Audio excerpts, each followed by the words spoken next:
अस्सलाम वालेकुम दोस्तों, मेरा नाम है इजहार खान। आप दे रहे हैं यूट्यूब। आज जो आपके लिए वीडियो लेके हैं 10 के दोस्तों, आप ये देख रहे हैं डबल डोर का रेफ्रिजरेटर है, हायर का 360 लीटर का। तो इसमें प्रॉब्लम आ रही थी, ये कूलिंग छोड़ गया था। तो इसको हम स्टेप बाय स्टेप चेक करेंगे। तो दोस्तों, अगर आप से एक छोटी सी रिक्वेस्ट है, इस चैनल पे नया है तो सब्सक्राइब जरूर कर लें और बेल के बटन को ऑल नोटिफिकेशन पे ऑन कर लें। तो चलते हैं दोस्तों वीडियो की तरफ।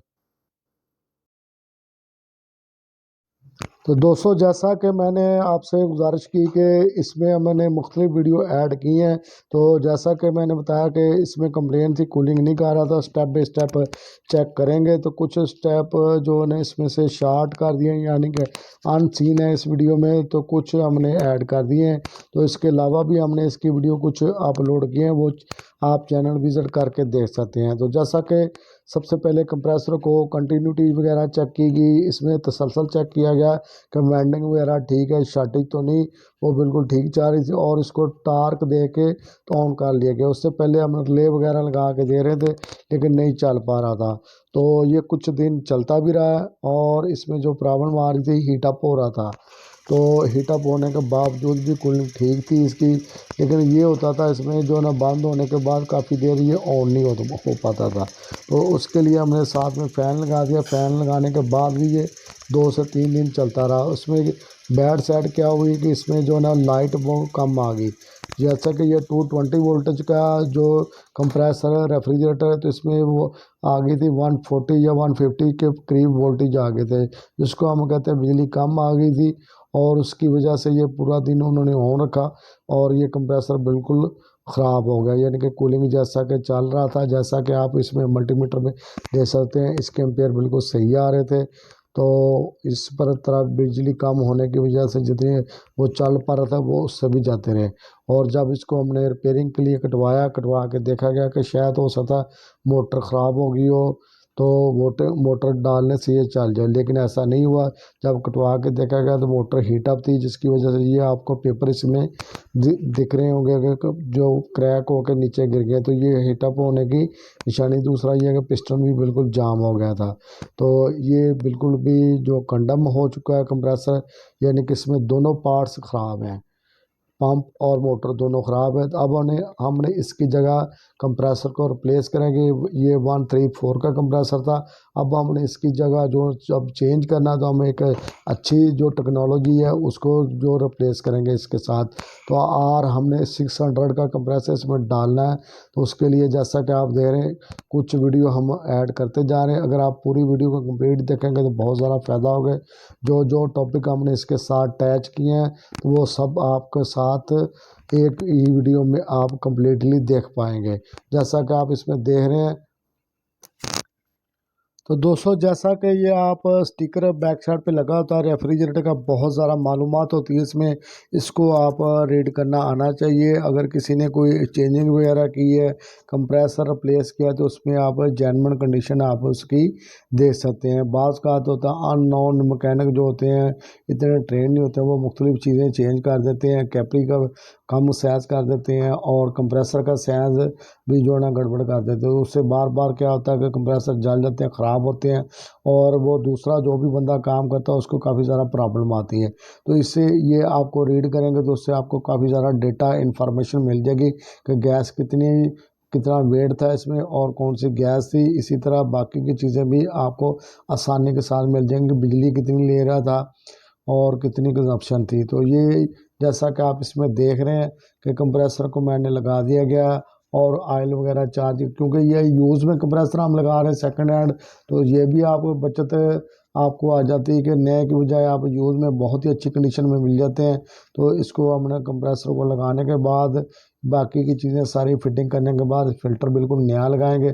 और R600, R32, R410, ये जितनी भी गैसें हाई वैक्यूम मांगती हैं, वैक्यूम आपने अच्छे तरीके से करना। आमतौर पे जो हम कंप्रेसरों के साथ वैक्यूम करते हैं, इसलिए आपको काफ़ी डीप वैक्यूम करना पड़ता है। 2 से 3 मरतबा लाजमी तौर पर वैक्यूम करें वक्फे वक्फे से, तो वही बेहतर आपको कंडीशन आएगी, बेहतर रिज़ल्ट मिलेंगे। तो हम इसका जो ना बाकी सारी चीज़ें कंप्लीट करने के बाद, जैसा कि हमने आल्ट्रेशन करके इसकी सक्शन साइड चेंज कर दी है, जैसा कि आप लेफ़्ट साइड पे इसकी चार्जिंग लाइन देख रहे होंगे, जो सक्शन लाइन इसको मिली है वो लेफ़्ट साइड पे, और चार्जिंग लाइन राइट साइड पे हमने लगाई, और फिल्टर इसका रिप्लेस करके और इसको हम इसके बाद वैक्यूम करेंगे।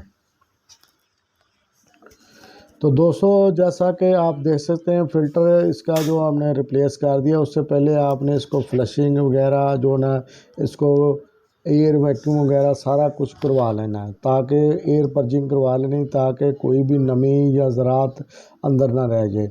अब हमने गेज लगा दी और इसमें जो है ना हम जैसा कि R22 है थोड़ी सी डाल के तो इसको जो ना इधर से खारिज कर दिया। R22 से ये होता है कि जितनी भी नमी होती है वो सारी जज़ब हो जाती है, एयर पर्जिंग होती है, और बहुत ज़्यादा चांसेस होते हैं कि आपका फ्रिज जो ना चोक नहीं होगा और आपकी गैस ज़ाया नहीं होगी। तो अब हमने इसको सारा जैसे कि टांके वगैरह चेकिंग करने के बाद तो 2 से 3 मरतबा चेक कर लें, तसल्ली कर लें, और उसके बाद हम इसको कंप्रेसर को भी कुछ देर के लिए ऑन रख सकते हैं। तो अभी हमने वैक्यूम हमारा कंप्लीट हो चुका है, और इसमें R600 जैसा कि हमने चार्ज करनी है तो इसको थोड़ी सी छोड़ के हम एयर इधर से पर्ज करवा देंगे। तो ये वाली लाइन से एयर को पर्जिंग करवा देनी है, और उसके बाद जो हमने इसको थोड़ी सी गैस डाल के कुछ देर के लिए छोड़ देना है, और 4 से 5 मिनट छोड़ेंगे, उसके बाद हमने इसको ऑन करना है। तो इसको जैसे ही चलाएंगे, जैसा कि मैंने आपको बताया, कम से कम 8 से 10 टॉपिक बन जाते हैं। अगर हम लहदा वीडियो बनाएंगे तो इस एक वीडियो में आपको 8 टॉपिक मिल जाएंगे, 8 से भी ज़्यादा मिल जाएंगे। अगर आप इसको स्टेप वाइज पार्ट वाइज बांट के देखेंगे तो काफ़ी चीज़ें बन जाती है। अगर आप इसको लाजमी तौर पर जो भी वीडियो बनाते हैं इसको कंप्लीट देखा करें, उससे आपको काफ़ी ज़्यादा फ़ायदा होगा। अगर आप स्किप कर देंगे तो कोई ना कोई हिस्सा जो अगर आपको उसकी मालूमात है तो ठीक है, आप स्किप कर सकते हैं। अगर मालूमात नहीं है तो पूरा कंप्लीटली देखें और सारे प्रोसेस को समझने की कोशिश करें। तभी हम इसको ऑन कर दिया है, और कुछ सेकंड कुछ जो ना 1-2 मिनट चलाने के बाद हम फिर से इसको बंद कर देंगे, और वो भी एक ख़ास वजह होती है जिसकी वजह से हम बंद करते हैं। वो भी मैं आपको बताऊंगा किस वजह से इसको कुछ देर चलाने के बाद हम बंद करेंगे। तो थोड़ी सी गैस डाल के बंद करने की वजह ये होती है कि जो कुछ मिनट के लिए बंद करेंगे तो उससे हमें गैस रिटर्न वापस आ जानी चाहिए। अगर वापस नहीं आती तो हमारा कोई ना कोई टांका ब्लॉक है, इससे आप ज़्यादा गैस ज़ाया करने से बच जाएंगे। तो हम 4 से 5 मिनट इसको ऑफ रखने देंगे, उसके बाद जैसे ही सुई ऊपर आएगी, 0 से क्रॉस कर जाएगी, तो इससे हमें कन्फर्म हो जाएगा कि हमारा सारा सिस्टम बिल्कुल ठीक है। तो दोस्तों इसमें जो R600 और R13 के 4 के करंट की एग्जॉर्प्शन का, तो दोस्तों निसफ ना समझे आप 50% बचत, तो इससे भी 40 से 35% भी आप बिजली की बचत समझ ले तो फिर भी बहुत ज़्यादा फ़ायदा होता है। जैसा कि आपने उसके एम्पेयर देखें, 1.40 के करीब उसके आ रहे थे फ़ैन के साथ। तो इसके जब टोटली कंप्लीट करके गैस पूरी करने के बाद जो ना खाली जो ना 0.9 आए हैं, तो इससे हमें 35 से 40% तक बिजली के कंजप्शन की फ़र्क आ रहा है। तो इसमें हमें सालाना बचत जो ना कह लें कि अगर हमारा 1000 रुपया अगर आम 134 का बिल आता है तो इसमें हमें 700 के करीब इसका बिल आएगा। अगर हम 30% को भी लेके चलते हैं तो सालाना हमारी बचत 3600 रुपये के करीब बन जाएगी।